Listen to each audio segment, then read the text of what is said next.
Queer RelationTips, an iAmClinic podcast devoted to helping you, the LGBTQ+ community, create the love lives and relationships you crave. On Monday, I had a new patient who was coming to see me for PrEP, and we did his labs last week.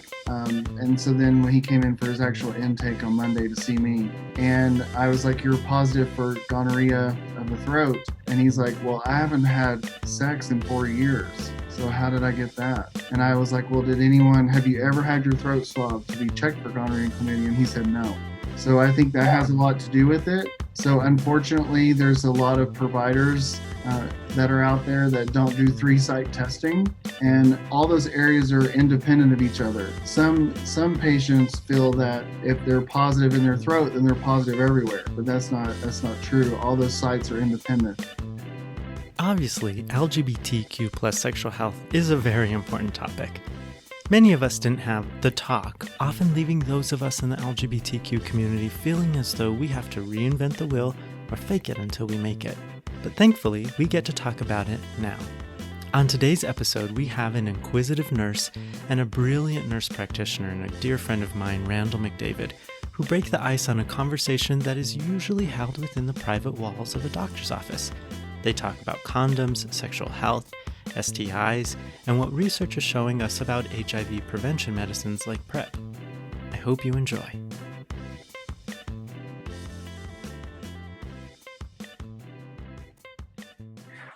You had mentioned you had some questions about safe sex practices and versus PrEP, right? Yeah, so what my original question about it was, when PrEP became widely available, it seemed to me that more and more gay men, specifically, weren't talking about utilizing safer sex practices. So, in fact, the opposite seemed to be occurring to me. And it seems that, like, safe sex went on the back burner. And so my big thing is, aren't safe sex practices kind of the backbone to preventing HIV and other sexually transmitted diseases? And shouldn't we impress upon gay men to utilize safe sex practices as a first-line regimen rather than relying just on PrEP to prevent HIV transmission? Yeah, those are great things that you brought up. I would say that statistically, at preventing HIV, there are some statistics to show, and also research to show that PrEP is actually more effective at preventing HIV than a condom. And I think that that's because of the biologics that we have available for us, because we have 2 options now. And we have Descovy, which has only been out for a few months, and then Truvada has been approved for preventing HIV since 2012. So we have a lot of data and a lot of information now. And it definitely, when I do prescribe PrEP, I do let them know that it prevents HIV, but it doesn't prevent all the other STIs that you're referring to. And we are seeing a rise in gonorrhea, chlamydia, and syphilis across the entire nation. And some people are blaming that on PrEP, but I like to think that now that people are on PrEP, they're accessing healthcare more and they're testing themselves more. So for my patients, they have to be seen every 3 months. And the reason I do that is because there's 2 reasons.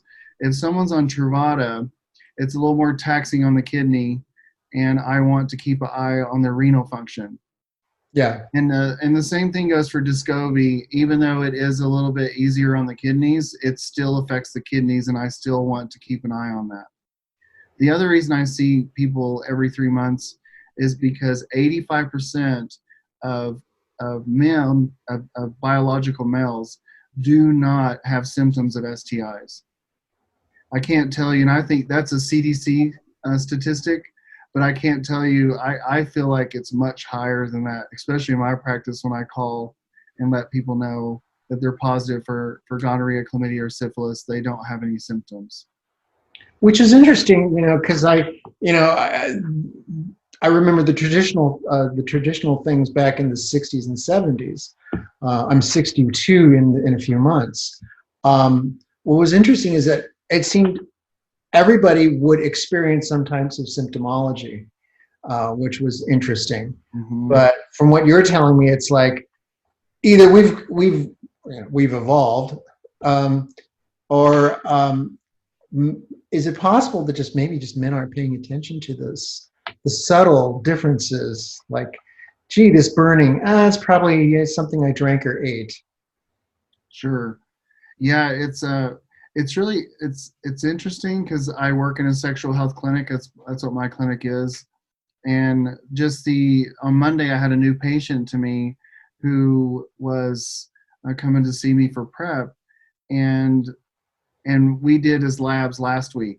And so then when he came in for his actual intake on Monday to see me, and I was like, "You're positive for gonorrhea of the throat," and he's like, "Well, I haven't had sex in 4 years, so how did I get that?" And I was like, "Well, have you ever had your throat swabbed to be checked for gonorrhea and chlamydia?" And he said no. So I think that has a lot to do with it. So unfortunately, there's a lot of providers that are out there that don't do 3-site testing, and all those areas are independent of each other. Some patients feel that if they're positive in their throat, then they're positive everywhere, but that's not true. All those sites are independent, and I always just check for all 3. So I swab their throat, and I don't let patients swab their own throat for many reasons. A lot of times they end up swabbing the side of their cheek or their tongue, and they don't get all the way back in there. And this is an Ancestry 23. and I have them do their own rectal swab. I think that there's a lot of studies to prove that if patients are allowed to do their own testing, that they're more compliant with it and that they will come in more. And so I agree with that. Even for myself, when I was on PrEP, and I don't want to go in every 3 months and pull down my pants and have my provider do the rectal swab. I'm like, I'd rather just go in the bathroom and do it myself. I'll be way more compliant and show up to my appointments. Yeah, it's kind of like the colon cancer samples that you do, and then now you do it at home. You send it in the mail. That's done. So what are I guess, are you seeing more side effects since we are now several years into the PrEP thing? Are you seeing more side effects, i.e., renal function problems, liver function problems, anything like that since we've been doing PrEP? Yeah, and that's interesting too. So a lot of the clinicians across the U.S., if someone's liver enzymes are elevated, they won't prescribe PrEP. And that makes me cringe because PrEP is not metabolized by the liver at all. So neither Descovy or Truvada that's available on the market affects the liver at all. So I always tell clinicians, if I'm speaking to them, I'm like, you can go ahead and prescribe it. Truvada or Descovy will not affect the liver at all. It does, however, affect the kidneys, as you talked about. And Truvada, it's the molecule that causes kidney problems is tenofovir disoprixyl fumarate, so TDF we call it. Mm-hmm. And then the newer one that's out is tenofovir alfenamide. And so people have a little bit of background of why they came out with Descovy. That's because people living with HIV that were taking a TDF-containing regimen, 20% of those patients got renal failure. And it happened in my own practice. I had 2 patients who had severe renal disease or renal failure because of TDF. And those patients were on dialysis for 6 months. And we honestly, when I was speaking with a nephrologist, we didn't know if they were ever going to be able to come off of dialysis. So you can imagine, as a clinician, I'm like, oh my gosh, like I don't want to cause injury to my patient, right? I want their chronic disease to be managed, but I don't want to cause all these other issues as well. So then Gilead, the makers of Truvada, came out with Descovy, and so it came out with TAF, tenofovir alfenamide, and now we're not seeing any renal disease at all. or any kidney injury from that medication. And Truvada has actually been around for the treatment of HIV since 2004. And then it was approved for PrEP in 2012. So again, we know a lot of information about that medication. And then, so that's why there was this big push to make all of our patients switch over from a TDF-containing regimen to TAF. And so since that was available, they went ahead and studied it for PrEP as well. And they also noticed in those patients who didn't have HIV that their kidneys weren't as affected either. And then we also know with TDF that it decreases the bone mineral density. And I know you know about osteopenia, osteoporosis, so thinning of the bones.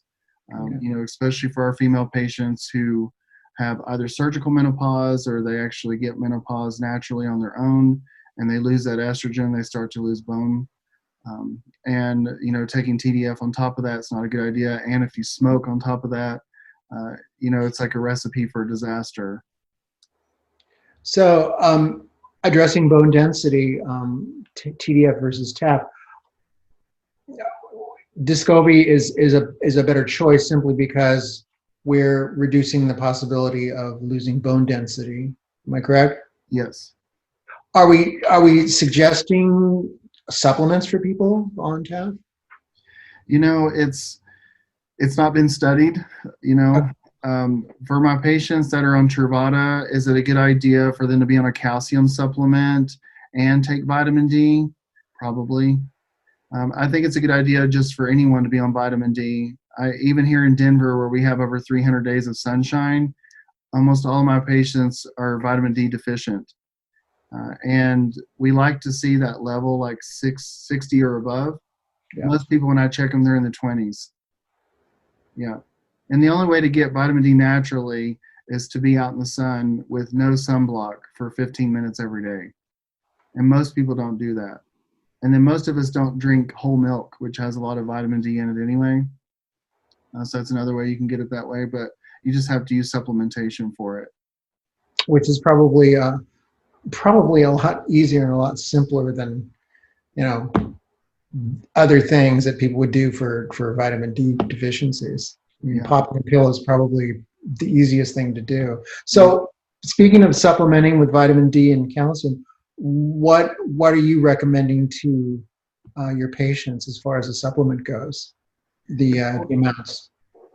You know, most of my patients, to be honest with you, because Colorado is a very active state, most people are really active. They're out hiking or, you know, snowboarding or skiing, you know, doing other things. So they're turning over bone really good anyway. Okay. And that's one thing to note too, is that some people don't know this, but we turn over bone. We keep making bone until about age 30. The average age is 30 years old. So after that is when we don't really turn over bone anymore. But okay. we really don't need some calcium supplementation if we're exercising. It's that weight-bearing exercises, you know, that makes our body like, hey, you need to make some more calcium. Yeah, you need to strengthen your bones, kiddo. Yeah. Okay. I wanted to go back on one of your things in the very beginning about condoms. One thing I tell patients is I know that not using a condom. I'm not naive. You know, I know that when not using a condom, it feels better. And so when I tell patients that they do make some condoms out there, as long as they're open to try it, that are pretty great, honestly. You don't really notice that someone has a condom on. And there's a condom called the Hex, which it's available at Amazon and Target. And the science behind it's really cool. It has over 300 hexagons in the condom. So we all know penises come in all different shapes and sizes, and so do the orifices that it's going into. And so this condom more fits of whatever is going on with the shape of that person's penis and whatever orifices it's going in. The traditional condoms, that's just one consistency all the way through. It's not natural, you know. It's like, come on. And then this condom too is really thin, and they make them in regular size and extra large as well. They're expensive. They're like $3 a condom, but I always tell them, you know, that is much cheaper than getting HIV or getting syphilis and getting complications from that as well. And if you buy them in the family size pack, Right. Yeah, Amazon, you can buy everything in bulk. So I'm going to move on to gay popular culture and how it affects us here. So in gay pop culture, we're promoting sexual activity, and it's a core definer for us as gay men, at least for me. And so this adds kind of fuel to the fire of managing the increasing exposure to HIV and other STDs. So are we, would it be impossible, or would it be a negative thing to convince the gay media, if we will, that maybe perhaps less emphasis on defining ourselves in one category as just sexual beings, would that at some point long term perhaps help us to not think of sexual activity as just a core being thing? I don't know if it's just a gay thing, to be honest with you. I think it's a male species thing. Okay. Because we're the only kind of creatures that really practice monogamy, or what we've been taught in church or in our other communities that we grew up in. And the reason I bring that up is because I have PrEP patients that are that identify as heterosexual, and they are in these, I call them designer relationships, whatever that they come up with in their relationship. And for me, that was pretty eye-opening, because my clinic is primarily MSM, men who have sex with men, but I see all kinds of different people that are into all kinds of different sexual acts and things. So my eyes are always, I used to be very shocked when patients would tell me things, but I'm not really shocked anymore on the things that I hear, because I'm like, well, yeah, it's whatever, floats your boat. And I get really excited when they're open with me and they do share these things with me, because it makes me feel like that I'm providing an environment for them to feel comfortable to tell me that the things that they're doing. Yeah. And because I think for so long we were so repressed with our sexuality as a culture, as a nation, that people did all these things in hiding, and we started seeing a lot more diagnoses of HIV. And I think we're seeing less diagnoses of HIV because there's a multitude of things. I think it's because we're creating this culture where having sex is pleasurable, and it's okay to talk about these things and share our experiences. And then obviously also PrEP plays into that. And that's where I think PrEP has done a lot for the gay community. I mean, it's made our sexual explorations normalized, and it's also provided a way for us to explore those things without the fear of getting HIV. And so I think that's why we're seeing all these things happening now. Okay. And of course, we've been assimilated into society. There are still places, of course, that we still experience a lot of discrimination. But that being said, in general, we're now 2 generations past Stonewall, and I'm wondering, from what you're hearing from the various generations, are they seeing differences in their lives with regard to infection management with HIV, i.e., let's say someone who is my age, 62, and is coming in that has HIV, and someone who is in their 20s to 30s? What's the mindset, if you will? Oh, Yeah, that's a really good question. So it's very different, to be honest with you. You know, I recently had a treatment naive 19-year-old, and when he came in, like the conversation that I have with him is very different than someone who would be 62. Okay. For example, I had recently, I can't remember his age, but he's definitely in his 60s, and he's in the Peace Corps, and his wife knows that he has sex with men. What I thought was awesome was that him and his wife had this conversation that he should be on PrEP, not only to protect him, but also to protect her because he was still having sex with her. And I was like, this is awesome. You know, like before PrEP, we probably would never had this conversation, you know? Yeah. The 19-year-old, I don't know if you know, but the landscape of treating HIV is changing. We traditionally were only able to treat HIV with 3 active medications. Right. But now we can now treat it with 2 medications instead of 3. Right. So when this 19-year-old came to me, never been on HIV medications, newly diagnosed, and I'm telling him about the treatment options, he has no idea about the history of the HIV medication since the mid 80s. Wow. You know? So when I offer the 2-drug regimen, he's like, okay. Like he has like he just knows no difference between a 2-drug regimen and a 3-drug regimen, you know. And I'm like, wow, this generation is now changing, you know. So And remember when it was like, I used to care for people as a volunteer, and I would see just a whole stack of pill bottles lined up on the counter. right. And and of course, all the side effects then. But yeah, and so now that we're where we're at as far as the chemistry, what are we seeing some side effects, no side effects? Are the people that are having side effects having bigger issues with that? And you're talking in regards to PrEP or HIV? HIV, I'm sorry. Yeah, that's okay.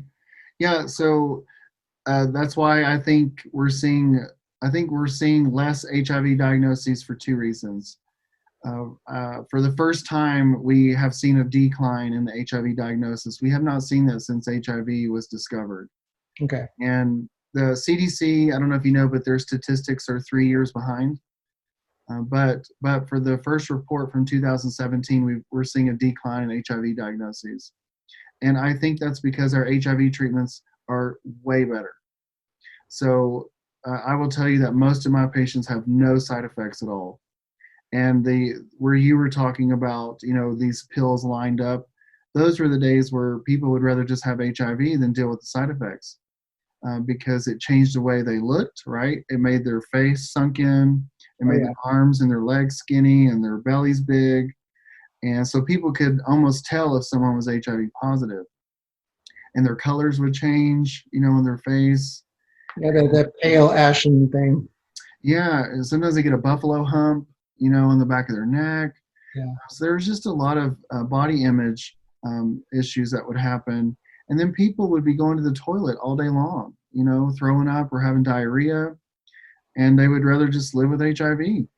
But these new medications, most patients tell me they don't even know they're taking anything. Like they forget that they have HIV until they take out their bottle and take the medication, or they go to the pharmacy, or if they're going to sexually interact with someone for the first time that they don't know and they disclose their status. That's the most of the time when they know that they have it. Otherwise, they just forget about it. Okay. And so the conversation, like you were saying with that 19-year-old that I saw, you know, the biggest thing they were worried about is they thought they were going to die, and that it breaks my heart, you know, that people still out there think that. And you know, I was able to tell him, I was like, you know, actually, I'm able to tell you that the studies say as long as you take your medication, you're going to live just as long as someone who's HIV negative. Yeah, which is the beauty of it these days. Right. You know, because I remember when people would just they would be taking their pills, and they'd be taking their pills, and then, now here we are at the other end of it. I remember so many people, no matter how good they were with their regimen, still a number of us still died for whatever reasons. It was usually the opportunistic infections, no matter what we were taking. So these days, PrEP seems to be probably the better option. But are there people out there who just say, I would rather not take medication if I can avoid it? And are you still counseling them about safer sex practices? And if so, like the Helix, obviously that condom is a wonderful option. Are there other things that you're counseling them on?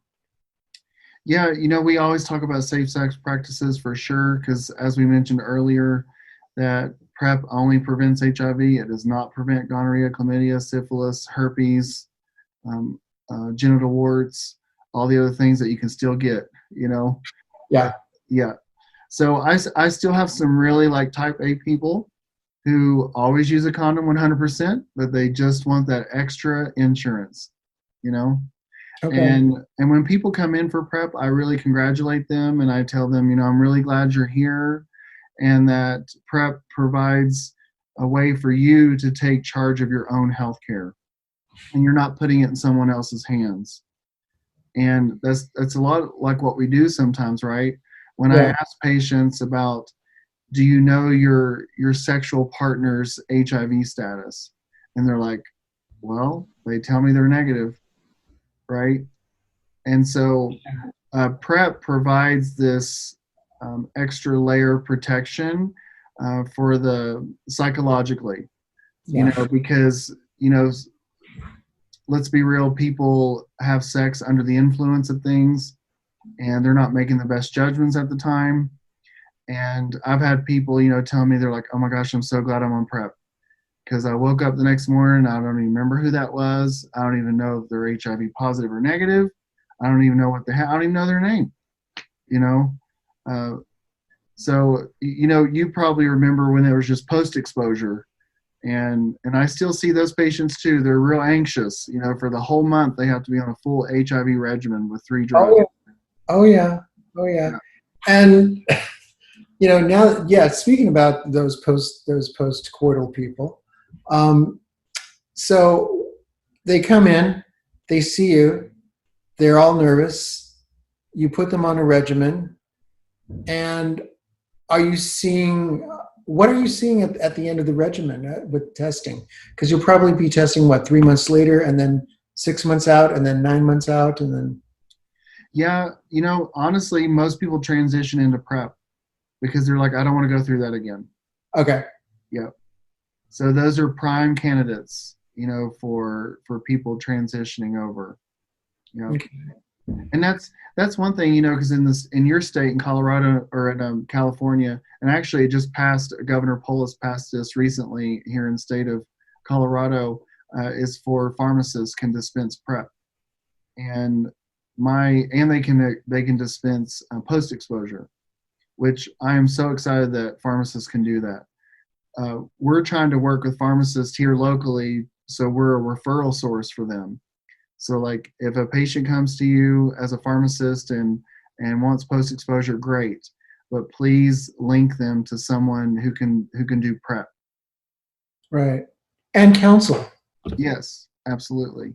Because counseling is, I know that no matter what, counseling, people, one,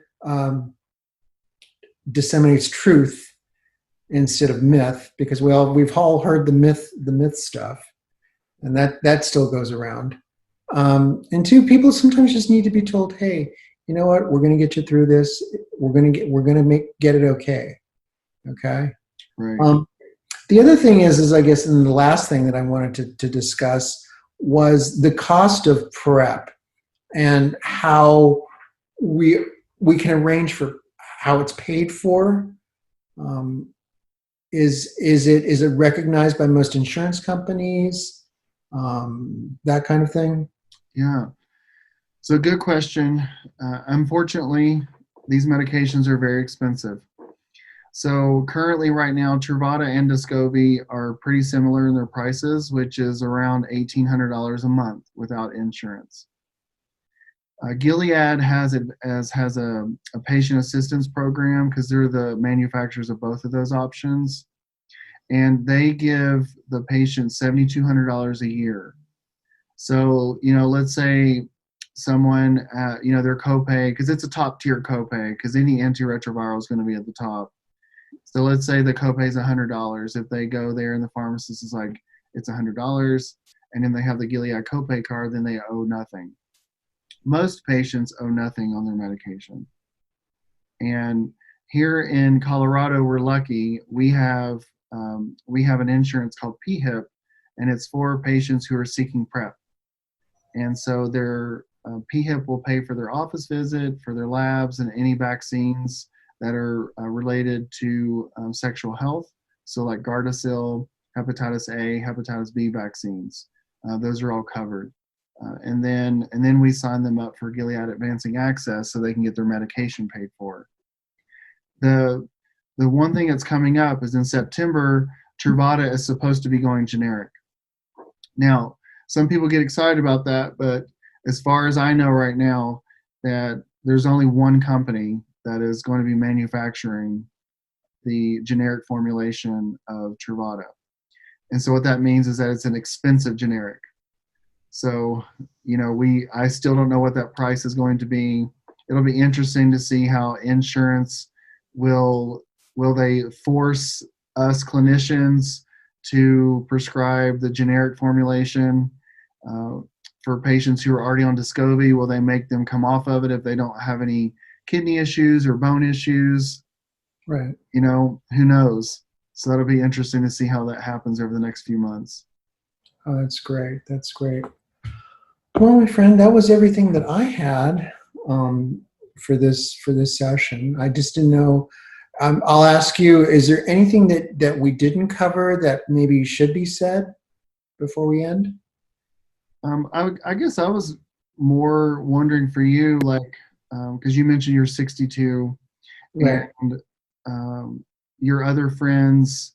Are you seeing that PrEP is kind of making them come out of their sexual shell, where they feel more comfortable exploring now? Interesting question, and I love that because I'm seeing two different sides. I'm seeing one side where they're just fearful of PrEP and the implications of what it means. It doesn't. If I'm on PrEP, does it kind of make me feel like a bad person? Am I putting too much weight on this side of my life? Because a lot of men of my age and older are a generation where sex was is the validator for the person, which hence leads to sexual addiction, which another topic for another time. Right. And because of that, a lot of guys go, you know what? No, I don't think so. I think what I'm going to do is I will practice my safe sex. I will, consider and continue to bear in mind monogamy. And then there's the other side. There are the guys who say, wonderful, great, sign me up and I'm out the door to go see boys. Yeah. So Yeah. it's an interesting, I think what it is that the Stonewall generation, at least my perspective of the Stonewall generation, is that some of them are embracing the changes and rolling along with it and actually reveling in it. And some of them, the other side of it is, I would really, really be careful because we went headlong into it and we went headlong into HIV. Later generations, I would love to hear from, 20-somethings, 30-somethings, 40-somethings. I would love to see a large room of men discussing that, as far as their experiences and the experiences of their peers. Something I don't get a chance to do because basically I'm doing oncology, and so I don't get a chance to be out there, if you will, in the field, and talk with people. I mean, I do try to have those conversations with people when I'm in social situations. If I feel the person would like to open up about that. And again, it's interesting. Here we are, 2 generations past Stonewall, and there's some things that have changed for the better, I believe. And then there are some things that I'm just going, gosh, haven't we grown up? Right. So that's my hope, is that hopefully down the line that I have those conversations. I really look forward to those kinds of conversations. And maybe, there will be a forum at some point here on RelationTips, which would be wonderful. Yeah. Well, it's interesting you bring that up. When I see the younger generation come in who are accessing PrEP, and they're in their young adulthood, early 20s, late teens, and they're on PrEP, and they're able to sexually explore without worrying of getting HIV.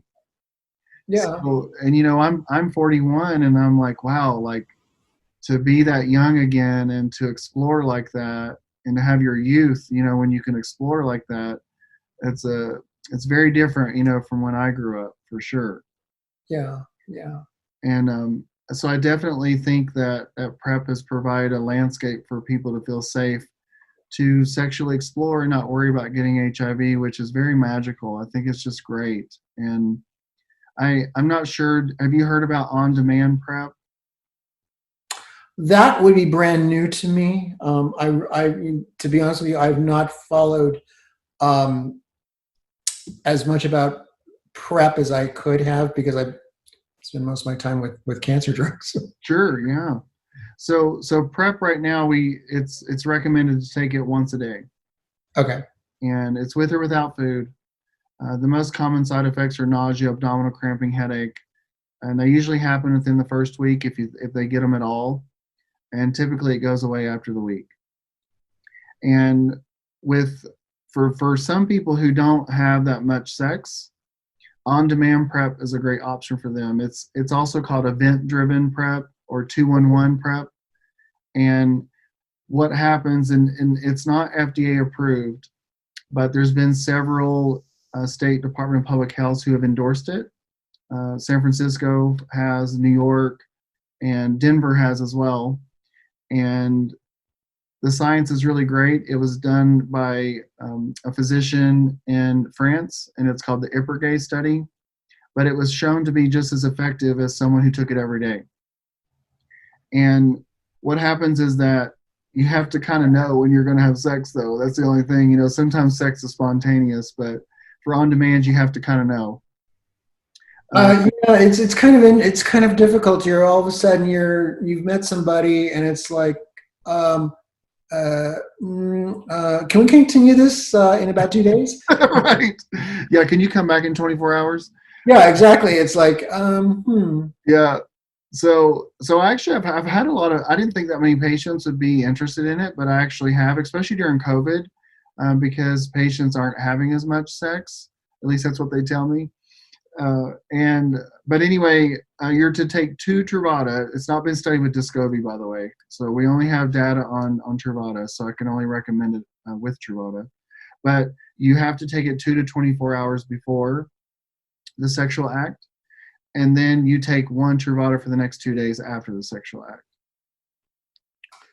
Sounds like maybe actually you could probably plan an event. Yep. Yeah. Yeah, so I've had some patients who they're like, well, I only have sex like once or twice a month. I don't really want to take something every day. And I'm like, well, I'm glad you brought that up. We have another option for you. I have to give the caveat it's not FDA approved. Right. It has been studied, and it's shown to be just as effective as taking it every day. Well, let's see. France has done this IPERGAY study, but wasn't it over at Louis Pasteur that we came up with HIV virus? Mm-hmm. discovery. So I sounds like the French have a lot going for them Yeah. that we're falling behind. But hey, Well, I don't even know if you know this, but the Swiss said in the 80s that if someone's viral load was undetectable, then they could not pass on the virus sexually to someone else. And we just caught up with that science like 2 or 3 years ago. The CDC finally endorsed, that if someone is virologically suppressed on their HIV antiretrovirals, which we've decided that undetectable in the world is less than 200 copies on their virus, by the way. yeah, That means undetectable. Here in the U.S., we tend to be a little more strict. We want you to be like less than 50.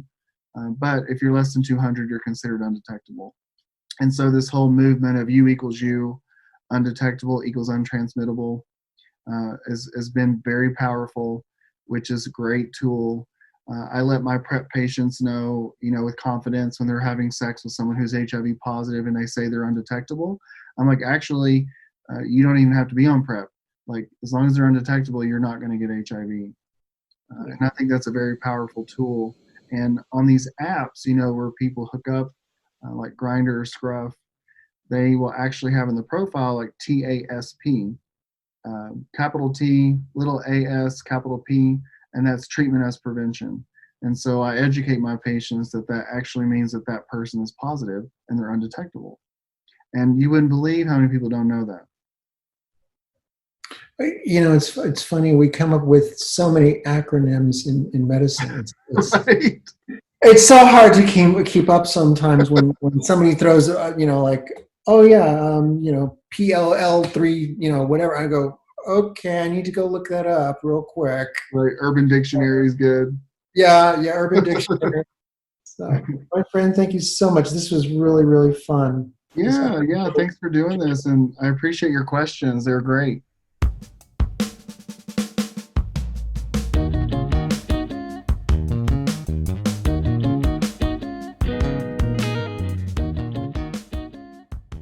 I was listening to these two brilliant men talk in the background. Scribbling to take notes, I was enamored with their insights and excited to imagine how their conversation might guide our behaviors to practice sex with a little bit more confidence, comfort, consent, and most importantly, wisdom.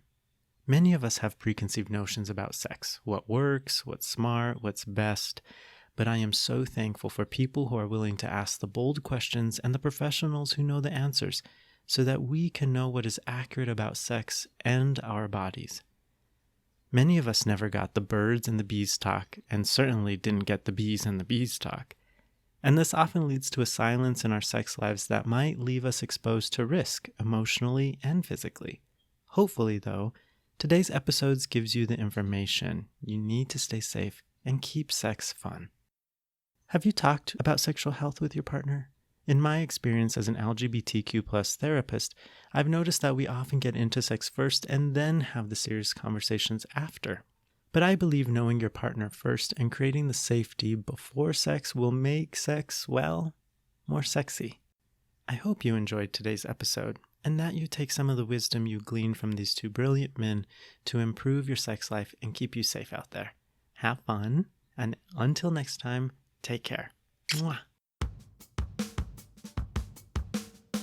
Queer RelationTips is a podcast sponsored by iAmClinic, a counseling practice devoted to the LGBTQ+ community with in-person and virtual counseling options available.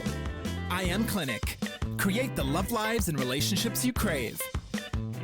Find us online on Instagram at LGBTQ_therapy and Facebook at iAmClinic. That's iAmClinic.